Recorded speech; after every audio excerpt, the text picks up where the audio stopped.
कुछ टाइम पहले बद्दी में आया था एक ब्रांड, वो कहता भी हम 150 रुपए की 120 रुपए की शर्ट देंगे, तो वो क्या चीज है? नहीं भैया वो आपने अभी बद्दी में 13-14 साल काट लिए। हाँ जी। अगर मैं आगे के 10 साल की बात करूं तो आपको बद्दी का क्या लगता है कि एक नॉर्मल आम दुकानदार के लिए क्या विजन रहता है कि पहले जब आप नौकरी करते थे उस टाइम जब आप घर जाते थे तब कैसा लगता था आपको, और अभी अपनी खरीदी हुई अपने मेहनत के पैसों की गाड़ी से जब आप घर जाते हैं तो तब कैसा लगता है आपको? उसको बताना चाहूँ कि लकी भाई आई, उन्होंने ये शर्ट मेरे को गिफ्ट की है और ये भी उसी ब्रांड की है, और इन्होंने बोला कि भैया इसको पहन के पॉडकास्ट करो, तो मैं बहुत खुश हूँ कि मैं भैया के दिए गिफ्ट पहन के ये पॉडकास्ट शूट कर रहा हूँ। क्यों उन्हें नेगेटिव भी सोचते हैं कि क्या पता किस तरीके से इसने गाड़ी ली होगी। बिल्कुल बिल्कुल। मेहनत तो किसी को इतना पता नहीं है। हम आज भी यहाँ से माल लेने लुधियाना जाते हैं तो सुबह 5 बजे निकलते हैं, रात को 10 बजे भी घर आते हैं, तो कई बार खाना खाने का भी। बद्दी हिमाचल प्रदेश की ड्रीम सिटी, जहाँ लोग देश के कोने कोने से आते हैं और यहाँ आकर कई सपने देखते हैं। उनमें से कुछ लोग वो सपने पूरे कर रहे हैं और कुछ लोग उन सपनों को पूरा कर चुके हैं। आज के हमारे मेहमान उनमें से एक है, जिन्होंने बद्दी में आकर एक कंपनी में नौकरी की, उसके बाद कुछ सपने उन्होंने अपने साकार किए और कुछ सपने साकार करने में लगे हुए। तो आइए जानते हैं उनके स्ट्रगल का सफ़र, और ये इस स्ट्रगल में उनको कितना मज़ा आया, क्या उन्हें चुनौतियाँ फेस करनी पड़ी। जानते हैं हमारे आज के गेस्ट लकी गारमेंट्स के ओनर लकी भैया से। नमस्कार लकी भैया। नमस्कार भैया, कैसे हैं आप? बहुत बढ़िया भैया, बहुत बढ़िया। तो लकी भैया कुछ हमारी जनता को बताइए, आपका परिचय आप अपने आप से देंगे तो ज़्यादा अच्छा रहेगा। भैया मेरा नाम वैसे लक्की है, पर जो मेरा रियल नेम है वो ललित है।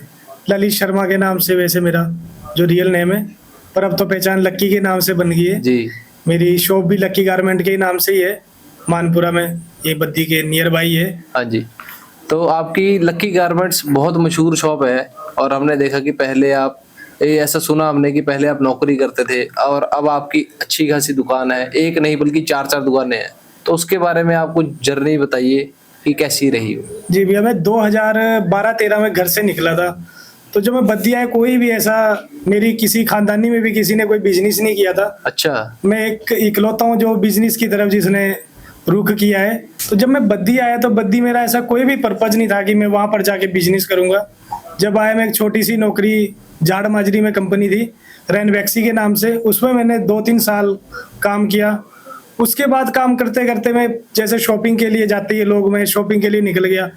तो जैसे मैं झाड़ माजरी में मेरे को भाई मिले, उनकी शॉप से मैं शॉपिंग करता था, अनिल ठाकुर भाई का नाम है। तो उनके पास शॉपिंग करी हमने, तो उन्होंने बोला कि और क्या काम करते हो? मैं कुछ नहीं भाई, बस कंपनी में लगे हुए। तो उन्होंने बोला सुबह शाम हमारे पास आ जाया करो, तो ऐसे ही फ्री तो रहते हो। फिर उनके पास हम चले गए सुबह शाम वैसे ही लगन से कि भाई चलो कोई नहीं, फ्री तो है, चलते हैं। फिर भाई के साथ वैसे हमने 2-4 साल काम आपस में वैसे ही भाई के साथ घर की तरह रिलेशन हो गए। तो भाई के मन में है कि यार चलो आप भी नौकरी की तरफ कम ध्यान देते हुए अपना बिजनेस कर लो छोटा मोटा। तो भाई के हमने बड़ी राय रखी कि मैं भाई पैसे पूसे तो है नहीं, बिजनेस के लिए तो पैसे चाहिए। बिल्कुल। कि कोई नहीं, मैं हूँ, देखते हैं जो भी होगा, आप थोड़ा बहुत अपना करके बिजनेस की तरफ ध्यान दो, आपका बहुत अच्छा। लेकिन फिर उन्होंने मेरे को मानपुरा में 2012 से लेकर 2017 तक मैंने कंपनी में जॉब करी। तो जो 2017 में मैंने अपना बिजनेस स्टार्ट कर लिया छोटा सा, एक छोटी सी शॉप भाई ने ओपन करवा दी मेरे को। तो वहाँ से बस मेरा थोड़ा थोड़ा स्ट्रगल चलता रहा, बिजनेस प्रभु की दया से चल पड़ा थोड़ा, तो आज सही लेवल पे मतलब बिजनेस भी। हम देखते हैं कि आपके इंस्टाग्राम में लगभग 8 से 9 हज़ार के फॉलोअर्स हैं। जी भैया। तो आपको पूरे एरिया में डिस्काउंट किंग के नाम से भी जाना जाता है कि आप अलग अलग तरीके के डिस्काउंट निकालते हैं, रेडीमेड गारमेंट्स पे इतने, शूज पे इतने। तो वो किस तरह से आपका आइडिया चलता है? क्या कोई टीम है या आपका अपना माइंडसेट है उसकी? नहीं भैया, मेरे पीछे मेरे भाई का बहुत बड़ा रोल है। उनकी आज फैक्ट्री है लुधियाना के अंदर, बहुत बड़ी फैक्ट्री उन्होंने लगा दी है।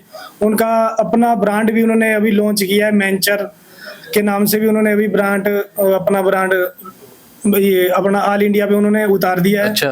तो उनके साथ उनके पास से हमारे प्रोडक्ट आते हैं, लगभग 90-95% वहीं से प्रोडक्ट आते हैं। तो हमारे को डिस्काउंट चलाते रहते, तो हम भी आगे कस्टमर के लिए वही डिस्काउंट लेकर आ जाते, क्योंकि हमारा डायरेक्ट फैक्ट्री से लिंक है, तो डिस्काउंट तो कस्टमर के लिए भी बनता है फिर उस हिसाब से। मैं ऑडियंस को बताना चाहूँ कि लकी भाई आई, उन्होंने ये शर्ट मेरे को गिफ्ट की है और ये भी उसी ब्रांड की है, और इन्होंने बोला कि भैया इसको पहन के पॉडकास्ट करो, तो मैं बहुत खुश हूँ कि मैं भैया के दिए गिफ्ट पहन के ये पॉडकास्ट शूट कर रहा हूँ। तो थैंक यू भैया सबसे पहले। Welcome और जो मेंचर भाई जिनका है उनको भी सबसे ज्यादा थैंक यू। तो भैया आप 2-3 डिस्काउंट के बारे में बताओ। हम डिस्काउंट के बारे में बात कर रहे थे कि आप अलग अलग तरीके से डिस्काउंट लेके आते हैं, एक पर्ची वाला सिस्टम है और 2-3 और भी चीजें हैं, तो आप उनके बारे में बताओ। भैया हमारा डिस्काउंट चलाते रहते हैं हम। जैसे कोई भाई 1000 रुपए की शॉपिंग करे तो हमारे पास एक सर्कल सिस्टम है, जहां पर वो सर्कल रुक जाए वही भाई को गिफ्ट, जैसे उसमें 3-4 हम गिफ्ट रखे होते हैं। सॉक्स, गूगल्स होगी, अपना हैंकी हो गया, मतलब 100 रुपीज तक की आइटम हमने गिफ्ट भाइयों के लिए रखी होती है कि संडे, और वो स्पेशल हमारा संडे ऑफर में चलता रहता है। संडे मेरे पास स्पेशल ऑफर रहता है क्योंकि संडे भाइयों की भी छुट्टी होती है कंपनियों में। मैं खुद कंपनी में काम किया, पता है कि संडे छुट्टी भी है भाइयों की। संडे के लिए स्पेशल डिस्काउंट देना चाहिए भाइयों को, ताकि लोग दूर दूर से भी आते हैं संडे के डिस्काउंट करके। तो इसलिए संडे हमारा स्पेशल रहता है भाइयों के लिए। और डिस्काउंट भी हमारा लगभग 20-23% स्पेशल डिस्काउंट हमारा संडे के लिए स्पेशल। तो ये आप सबको जो पक्की दुकानदार है उनको जानना जरूरी है कि ये मार्केटिंग और सेल्स की कंबाइंड बहुत अच्छी स्ट्रेटेजी है कि आप ऐसे टाइम पे डिस्काउंट रखो जहां कस्टमर्स फ्री हों और आना भी चाहे, और डिस्काउंट बिल्कुल इतने मिनिमम हो कि हर कोई बच्चा या बड़ा उसको ले सके। ऐसा ही है जी भैया। तो लकी भैया ये सारी चीजें तो होगी यहाँ की, मगर हमें पता है आप हिमाचल के उस क्षेत्र से आते हो जहाँ लाइफस्टाइल थोड़ा पीछे पिछड़ा हुआ है, क्योंकि कई रोड कनेक्टिविटी नहीं है, सरकार ध्यान नहीं देती, कई चीजें हैं। तो अब मैं जानना चाहूँगा कि जब आप 2012 में वहां से बद्दी आए सिरमौर से, तो वहां का लाइफस्टाइल कैसा था और यहाँ का लाइफस्टाइल कैसा था? भैया जब मैं 2012 में घर से आया तो घर से मेरे को सिर्फ 1500-2000 रुपए दे के घर से तोड़ दिया था कि भाई हमारे पास इतने ही है, आप जाओ। मेरे फादर भी घर पे जॉब वगैरह, नॉर्मल सी जॉब थी फादर की भी। तो उन्होंने बोला भाई मेरे पास तो ये है और आप जाओ अपनी नौकरी देखो जो भी है। फिर मैं आ गया। हमने 2-3 लड़के आए थे हम घर से। फिर हमारे को 1000-1500 रुपए में रूम तो बड़े अच्छे अच्छे थे यहाँ पर, पहले से भी बद्दी थोड़ी डेवलप है। 4000-5 पर हम उतने का रूम तो नहीं ले पाए। बिल्कुल 1500 का हमने रूम लिया अपना झाड़ माजरी में नियर बाय। फिर हम 2-3 लोग उसमें रहने लगे। तो हमारे साथ एक बार ऐसे हुआ कि जो छत थी वो टीन की थी। जिस समय जिस रूम में हम रहते थे वो टीन की छत थी। तो रात को यहाँ पर आंधी तूफान तो अभी भी वैसे ही चलता रहता है जब भी मौसम के हिसाब से। बिल्कुल तो रात को एक बार वो टीन जो थी वो रात को हवा में उड़ गई हो। अच्छा। रात को 12-1 बजे फिर वो इधर उधर हिल गई, मतलब काफी ज्यादा। फिर वो सारा पानी जितना भी था बारिश का अंदर। फिर हम पूरी रात मतलब एक कोने में बैठे रहे, 2-3 भाई, दोनों तीनों हम पूरी रात। फिर जैसे कैसे सुबह मकान मालिक को बुला के फिर वो सही करवाया।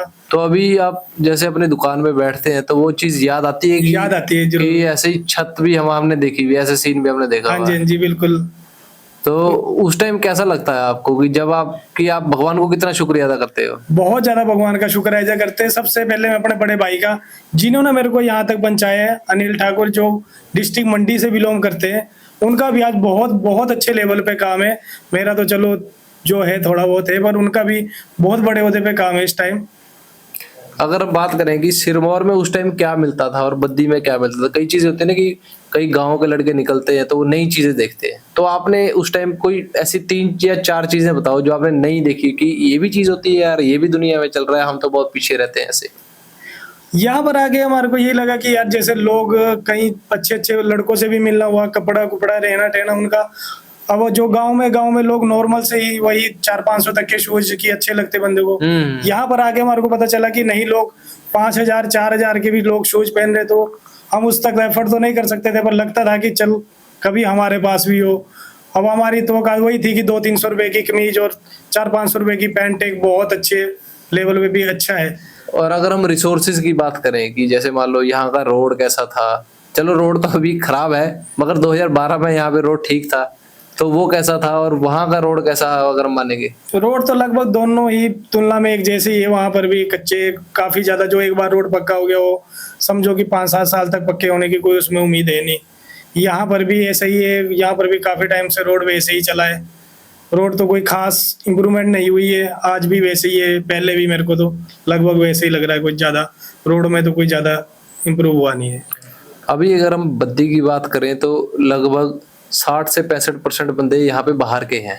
बाहर के मतलब बाहरी क्षेत्रों, हिमाचल के भी होंगे, मगर वो यहाँ के लोकल नहीं है, कोई बाहर के क्षेत्र से है, अदर स्टेट्स के हैं। तो आपको यहाँ पे लगभग 13-14 साल हो गए बद्दी में। हाँ जी। तो आपने इन 13-14 सालों में क्या बिहेवियर देखा चेंजेस लोगों का, लोकल और बाहर के लिए,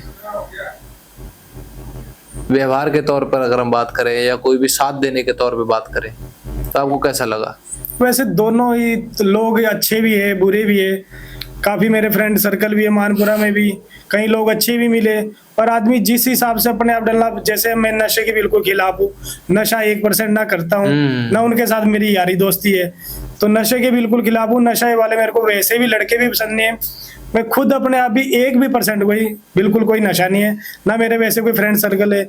मिले भी लोग बहुत मिले कि भाई थोड़ा बोल कर ले, कुछ नहीं होता, थोड़ा सा लगा ले या थोड़ा सा कुछ भी, तो मैं इससे बिल्कुल दूर रहा। मेरी सक्सेस से पीछे नशा से मैं दूर रहा, तो इसके पीछे भी मेरा बहुत बड़ा एक रीजन है कि नशे से दूर रहने की वजह से भी मैं आज काफी मतलब सही हूँ। तो लकी भैया, जैसे हमने सुना कि आप सबसे पहले जॉब की आपने, तो आप क्या जॉब करते थे वहाँ पे कंपनी में? भैया मैं फार्मा कंपनी में था, फार्मा में ऑपरेटर था। मैंने ITI करी हुई है। अच्छा। 2011-12 मेरी ITI है।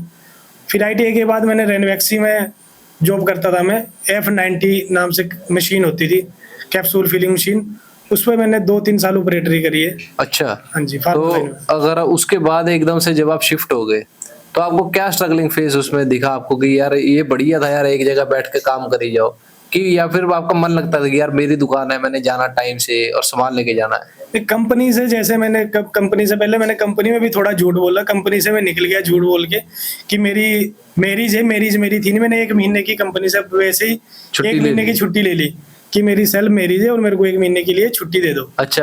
तो छुट्टी के बाद मैं चला गया अपनी दुकान में, क्या 1 महीने के अंदर या तो पता लग ही जाएगा कि बिजनेस थोड़ा बहुत किधर को जा रहा है। बिल्कुल। फिर भाई ने बोला कि नहीं तेरा बिजनेस चला, तू ऐसा करना मेरे पास बैक आ जाना।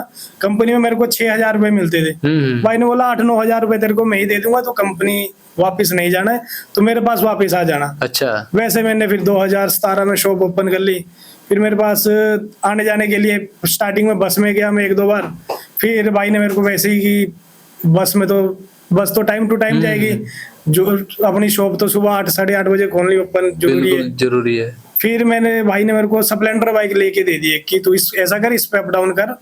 और फिर मैं स्प्लेंडर पे जाता था अपनी दुकान, सुबह झाड़ माजरी में मेरा रूम होता था यहीं नियर बाय। फिर यहाँ से मैं बाइक पे सामान ले जाता था, एक बैग रखा हुआ था मैंने बड़ा सा, उसमें पीठ में सामान डाला बैग में, जो भी कुछ भी दुकान पे सामान घट जाए, सॉक्स कभी शर्ट जो भी चीज घट जाती थी उसको अपने बैग में डाला और चले गए दुकान। शाम को आगे वैसे वैसे चल पड़ा थोड़ा थोड़ा काम बस। फिर 2020 में 17 के बाद 19-20 में मैंने अल्टो गाड़ी ले ली। फिर अल्टो में मैं अपना सामान इधर उधर ले जाने लग गया। फिर धीरे धीरे भाई ने अपना, जो उनकी भी रिटेल काउंटर होता था जाड़ा माजरी में, उन्होंने फिर रिटेल छोड़ के होलसेल में चले गए चंडीगढ़। अच्छा जी। फिर हम चंडीगढ़ जाने लगे उनके पास सामान, फिर गाड़ी में ले आने लगे सामान चंडीगढ़। फिर चंडीगढ़ से अब चले गए लुधियाना में उन्होंने अपनी फैक्ट्री लगा दी। अब हम यहाँ से फैक्ट्री जाते हैं बस, अपने लुधियाना फैक्ट्री से माल लेके अपना माल बेच। तो जितनी ईमानदारी आपने काम में दिखाई, उतनी ईमानदारी हम कह सकते हैं आपने यारी दोस्ती में भी निभाई है। हाँ जी। और अनिल भैया ने भी पूरी ईमानदारी से काम किया और आपके साथ भी उतनी ईमानदारी से चल रहे हैं जी, क्योंकि हाथ को हाथ का साथ होता है जैसे कहते हैं। तो जैसे मान लो अगर आपके पास कोई निर्देशक नहीं होता तो आप अभी भी हो सकता है कंपनी में ही काम कर रहे हैं। जी भैया बिल्कुल। आपके सपने जो है धरे के धरे रह जाते। आज भी मेरे साथ मेरे फ्रेंड की बात होती रहती, जो आज भी उस कंपनी में कहीं काम कर रहे हैं। कहीं मैंने भी रेनवैक्सी के बाद नेक्टर में भी जॉब करी, तो कहीं मेरे भाई अभी भी नेक्टर में लगे हैं, तो भी मेरे पूछते रहते कि भाई कैसा चल रहा है बिजनेस, उनसे भी बात होती रहती है। तो कंपनी से तो बहुत अच्छा है कि कोई भी बंदा अपना बिजनेस करे, और लोग आजकल बिजनेस करते ही उससे फल की इच्छा कर लेते, पेड़ बाद में लगाएंगे कि हमारा बिजनेस पहले उसकी तरह बनना है, उसकी तरह बनना है। अब आजकल के बच्चे हैं बड़े हैं, सोचते हैं कि बस पौधा लगा दें तो और कल फल आ जाए। बस यही है। अब मेरे सक्सेस के पीछे मेरे को 9-10 साल हो गए जॉब करते अपना शॉप को, तो 10 साल में अब मेरा काम मतलब बहुत अच्छे लेवल पे बहुत बढ़िया चला है। तो अगर हम पूछेंगे कि बद्दी में बाहर से आया हुआ बंदा 10 साल आने के बाद क्या क्या अचीव कर सकता है, तो आप बताएंगे भी आपके पास क्या क्या है अभी? भैया मेरे पास एक अपना बद्दी में घर है, वैसे बहुत मुश्किल है यहाँ पर जमीन लेनी भी। मेरे पास बद्दी में अपना घर है, 3 मंजिला घर है, जिसमें 2 मंजिल किराए पे भी है, 1 मंजिल मेरी अपने लिए भी है। और आज मेरे पास पहले अल्टो थी, अल्टो के बाद मैंने i10 गाड़ी ली न्यू, उसके बाद आज मैंने अभी 5-6 महीने पहले स्कॉर्पियो परचेज कर लिया। अच्छा। हाँ जी। हाँ स्कॉर्पियो भी है, अपना घर भी है, तो मतलब बहुत अच्छा। तो BBN बद्दी नालागढ़ बरोटीवाला सभी भाइयों से मैं ये कहना चाहता हूँ कि अगर आप सच्ची ईमानदारी से काम करो तो आपके पास जो आप चाहोगे वो सब मिल सकता है। और उसके बाद ये नहीं कि आपके सपने अधूरे रह जाएंगे, आप सपने जो आप देख रहे हैं और सपने देखो, उसके बाद वो पूरा करो। लकी भी अभी भी और सपने देख रहे होंगे, तो हम पूछ सकते हैं कि आपका नेक्स्ट टारगेट क्या होगा? नेक्स्ट टारगेट भी है यहाँ पर, जैसे हम देखते हैं लोगों के अपने घर के बाद लोगों किराए का यहाँ पर बहुत अच्छा सोर्स है एक बद्दी के अंदर जी। तो मेरा नेक्स्ट अब यही टारगेट है कि एक अपना 15-20 कमरे किराए पे हो, उसका अपना बना के अपना उसको किराए पे रेंटली दे दो, अपना बिजनेस, वो भी बिजनेस हो गया, ये भी बिजनेस हो गया। अपने कुछ यहाँ से भी कोई भी, जैसे बिजनेस में थोड़ा सा डाउनफॉल भी आता है तो रेंट तो उतने का उतना ही रहता है। बिजनेस जो है वो महीने का अगर 40,000 या 50,000 रेंट आ रहा है तो आता ही रहेगा। बिल्कुल। इसलिए बिजनेस में थोड़ा डाउनफॉल भी आए तो वहां से रिकवरी हो सकती है। हाँ जी। बिल्कुल। अच्छा, एक बात रहेगी मेरे से पूछने में कि अभी आप इधर काम कर रहे हैं, तो मैं दो चीजें पूछना चाहूंगा। एक कि पहले जब आप नौकरी करते थे उस टाइम जब आप घर जाते थे तब कैसा लगता था आपको, और अभी अपनी खरीदी हुई अपने मेहनत के पैसों की गाड़ी से जब आप घर जाते हैं तो तब कैसा लगता है आपको? बहुत बढ़िया लगता है भैया। पहले तो मैं बस में भी बहुत बार घर गया हूँ, फिर बाइक पे भी घर, काफी बार बाइक पे भी अप डाउन किया है घर। फिर आज जब जाते हैं तो काफी गांव के लोग भी काफी खुश होते हैं कि भाई गाड़ी लेके आ रहा है। ये फादर साहब भी घर में, फादर साहब के पास मेरे आज भी स्कूटी एक्टिवा है, वो एक्टिवा में इधर उधर जाते हैं तो उनको भी काफी खुशी मिलती है कि मेरा लड़का गाड़ी में आ रहा है, जा रहा है। तो उनको तो आपको वैसे लोग भी मिले जो चिढ़ते थे आपसे या ईर्ष्या करते थे? और वो आप भी है, मिलते भी है लोग भी। लोग क्या पता, कहीं लोग सोचते भी होंगे, नेगेटिव भी सोचते हैं कि क्या पता किस तरीके से इसने गाड़ी ली होगी। बिल्कुल बिल्कुल। मेहनत तो किसी को इतना पता नहीं है। हम आज भी यहाँ से माल लेने लुधियाना जाते हैं तो सुबह 5 बजे निकलते हैं, रात को 10 बजे भी घर आते हैं, तो कई बार खाना खाने का भी टाइम नहीं लगता। तो लोग इसके बारे में तो नहीं सोचते, लोग सोचते पता नहीं। आज जिस प्रकार बोलते हैं ना अभी कुत्तों को घी हजम नहीं होता है, उसी प्रकार जो बेकार बंदे होते हैं उनको मेहनत रास नहीं आती है। हाँ जी, हाँ जी। वो देख नहीं सकते कोई बंदा मेहनत करके कमाई कर रहा है, उनको तो ये लगेगा भी 2 नंबर का काम करके मेहनत कर रहा है। बिल्कुल बिल्कुल। लकी भी हमने सारी बातें कर ली, आपको पास्ट के बारे में पूछ लिया, अभी के बारे में पूछ लिया, आपके पास क्या है वो भी पूछ लिया, मगर हमने ये नहीं पूछा कि आपकी दुकान कैसी है, कहाँ पर है और उसमें क्या क्या सामान मिलता है, जो जिस वजह से आपका मैं कहूँगा कि नाम बना लकी गारमेंट स्टोर। तो उसमें आप किस किस तरह के कपड़े देते हैं? हमारे पास भैया मेंस के ऑल ओवर आइटम होती है, जैसे मेंस की lower, T shirt, shoes, etc., मतलब ऑल ओवर मेंस का ही होता है, बच्चों का कुछ नहीं होता। मेंस का ऑल वैरायटी होती है हमारे पास, नॉर्मल रेंज से लेकर हाई रेंज तक। तो अगर सबसे पहले मैं हाई रेंज की बात करूंगा, हाई रेंज की सबसे महंगी चीज आपके पास क्या है?